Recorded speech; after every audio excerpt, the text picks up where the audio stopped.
Hello guys, बिना वक्त गवाए आइए शुरू करते हैं मूवी का एक्सप्लेनेशन। मूवी की शुरुआत में हम देखते हैं लंदन में किरणजीत कौर आलूवालिया नाम की औरत अपने पति को पेट्रोल डाल के आग लगा देती है और अपने बच्चों के साथ बाहर आके बेसुध होके वहाँ पे बैठ जाती है। और वो इस तरह बैठी थी जैसे वो किसी सदमे में हो, जैसे मानो उसने ऐसा कुछ किया ही नहीं। मौका वारदात पे जब पुलिस शिनाख्त करती है तो उन्हें समझने में देर नहीं लगती है कि ये सारी चीज किरणजीत ने की है। तब पुलिस कहती है ये अटेम्प्ट टू मर्डर का केस है। दूसरी तरफ किरणजीत का पति दीपक आलूवालिया भी उसे मारने की कोशिश किरणजीत ने की, इस चीज पे मोहर लगा देता है। जब पुलिस किरणजीत से क्रॉस क्वेश्चन करती है तब ज्यादातर वो चुप ही रहती है। जब कांस्टेबल उस पे जोर से चिल्लाता है तब वो अपनी टूटी फूटी इंग्लिश में तो बस उसने इतना कहा कि वो अपने पति को दर्द देना चाहती थी, जैसा कि वो उसे दिया करता। इसने इसे एक बाली जुर्म समझ के उसे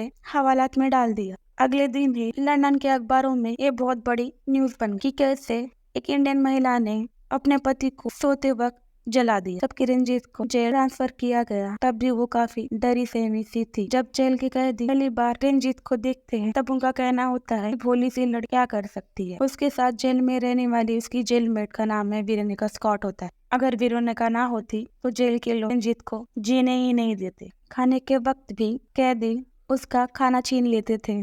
ये चीजें वेरोनिका देख रही थी। इस बार वेरोनिका किरणजीत के लिए उस कैदी को पीट देती है और पीटने में उसकी नाक तोड़ देती। और वेरोनिका किरणजीत से कहती है अगर जेल में रहना है तो ये सब कुछ हैंडल करना आना चाहिए। वहाँ से आने के बाद जब किरण वेरोनिका से पूछती है कि तुमने ऐसा क्यों किया, तब वेरोनिका कहती है वो किसी की दादागिरी बर्दाश्त नहीं कर सकती। किरणजीत की तरह ही वेरोनिका ने भी अपने पति की हत्या की है क्योंकि वो उसे भी बहुत मारा पीटा करता। कुछ दिन बाद किरणजीत को मिलने के लिए राधा दलाल नाम की एक महिला आती है। वो एक संस्था चलाती है। ये संस्था घर से पीड़ित महिला को साथ देती थी। जब पहली बार राधा को किरणजीत वाला मामला पता चला तो अपने को साथियों से कहती है कोई भी महिला बिना वजह अपने पति को जिंदा क्यों जलाएंगी, और वो भी एक भारतीय महिला ऐसा नहीं कर सकती। तभी उसे लगता है कि दाल में कुछ काला है। बात जितनी सीधी दिख रही है बात उतनी सीधी नहीं है। जब राधा किरणजीत से कहती है तुम्हें जेल में कैसा महसूस हो रहा है, तब किरणजीत कहती है वो जेल में आजाद महसूस करती है। राधा को ये समझने में देरी नहीं लगती है कि किरणजीत ने अपने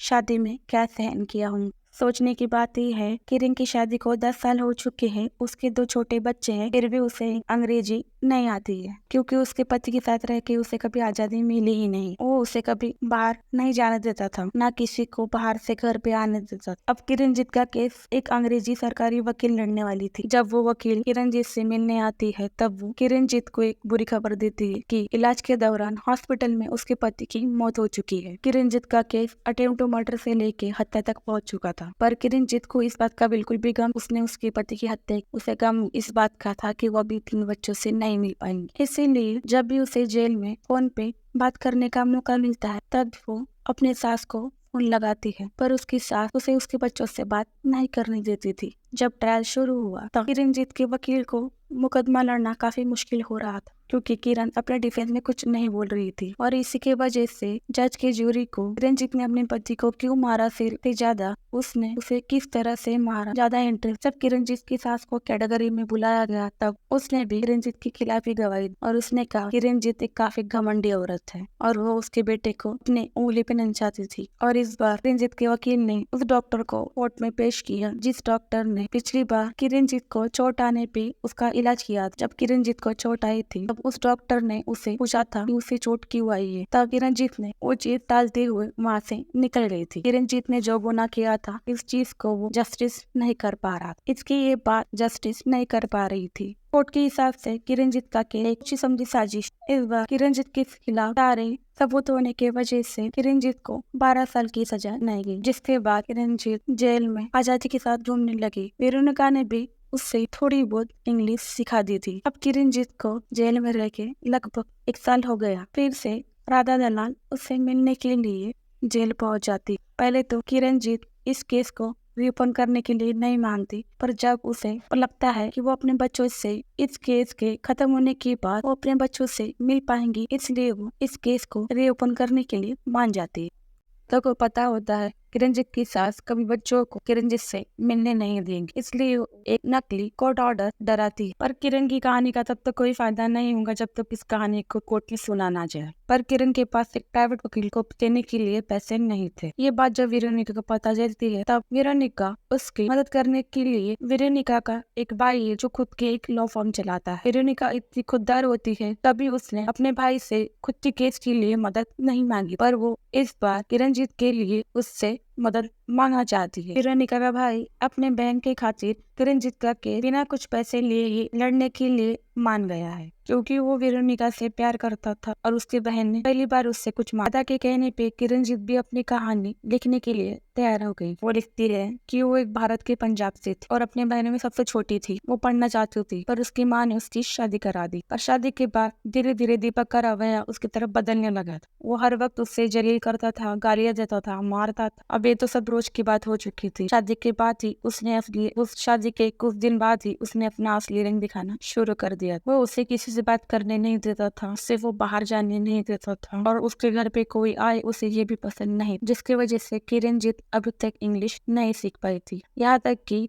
पड़ोस में उससे महिलाओं से भी बात करने की अनुमति नहीं। एक बार तो जब वो प्रेग्नेंट थी तब उसके पति ने उसे सीढ़ी से धक्का दे दिया। वो सारे पैसे शराब और लड़कियों पे उड़ा देता था। नौबत तो यहाँ तक थी कि अगर किरणजीत के पास कुछ पैसे बचे होते थे वो भी उससे वो छीन लेता था। दीपक का रवैया इस तरह किरणजीत के खिलाफ था कि ना ही उसे बच्चों की न उनकी पढ़ाई की किसी चीज की चिंता नहीं थी। ना वो एक अच्छा पति था ना ही पिता। वो किरणजीत का शारीरिक और मानसिक दोनों तरह से उत्पीड़न कर रहा था। राधा ने सारी कहानी अपने टीवी शो के जरिए सबको दिखाना चाहा। धीरे धीरे किरणजीत की कहानी को लोगों का समर्थन मिलता गया। जब ये कहानी मौका वारदात पे आए हुए कांस्टेबल को टीवी पे दिखाई दी तब उसने पुलिस के सामने जाके कबूल किया कि उसने वो झूठ कहा था। तब उसने उस रात की सच्चाई बताई कि वो उस स्थिति में थी ही नहीं जिसपे वो इकबाल जुर्म कबूल कर सके। हमने अपने ही मन से इसे इकबाल जुर्म समझ के रिपोर्ट में लिख दिया था। अब किरण को जेल में रहते हुए 3 साल हो चुके थे पर वो पहले से ज्यादा कॉन्फिडेंट नजर आ रही, जैसे मानो उसका नया जन्म हो चुका हो। इस बार कोर्ट ने हर पक्ष पे बारीकी से ध्यान दिया, जिस पक्ष को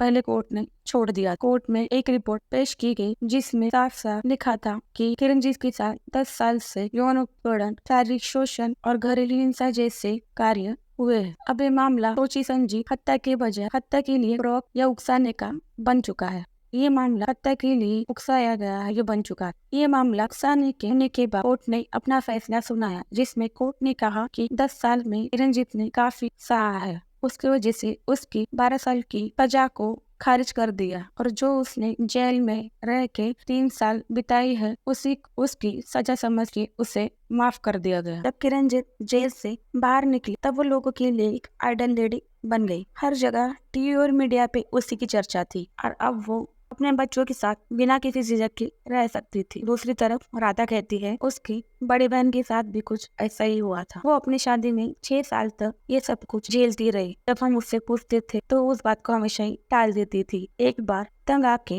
उसने आत्महत्या कर ली। वो नहीं चाहती थी किरणजीत के साथ भी कुछ ऐसा हो, इसलिए उसने जोर शोर से किरणजीत का इस केस में साथ दिया। राधा की इस सच्चाई के साथ ही ये कहानी यहीं पे समाप्त होती। आपको ये कहानी कैसी लगी? ऐसे ही स्टोरीज के लिए like, share and subscribe. Thank you for watching.